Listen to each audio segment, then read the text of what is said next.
Ukraine is marking 1,000 days since Russia's full-scale invasion. The United States first reported unusual troop movements on Ukraine's border in November of 2021. Russia denied any intent to invade, but after months of failed crisis talks, Russian President Vladimir Putin announced what he called a special military operation in Ukraine on the 24th of February 2022.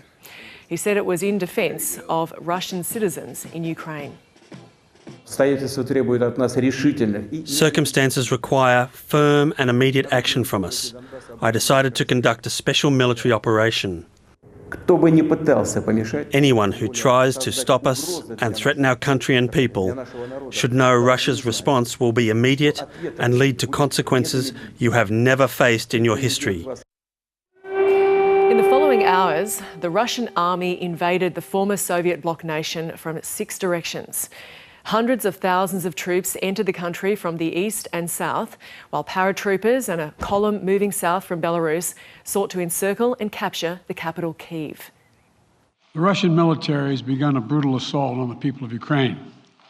Without provocation, without justification, without necessity, this is a premeditated attack. Despite years of Western efforts to build and train the Ukrainian army to resist a Russian advance, many analysts expected Russia to quickly seize control.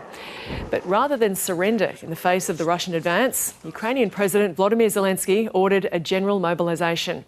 And Moscow's campaign quickly stalled in the face of dogged resistance. However, Putin refused to abandon the operation. The war is now set to enter its 4th year and has long since become Europe's bloodiest conflict since World War II. The UN Human Rights Monitoring Mission in Ukraine has documented the deaths of almost 12,000 civilians, with over 24,000 wounded, but says the real figures are probably far higher. Military losses are a closely guarded secret, but estimates based on Western intelligence assessments place them in the hundreds of thousands on both sides. And while Ukraine's will to resist continues, its economy has suffered significantly, and around 6 million Ukrainians, more than 1 in 7, have left the country.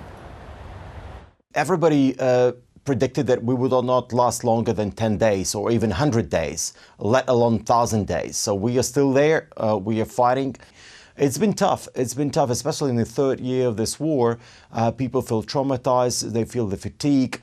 Nevertheless, they still understand that Russians are there to destroy the country, and they stay united, they stay resilient, and they've been able to maintain that for the past 1,000 days.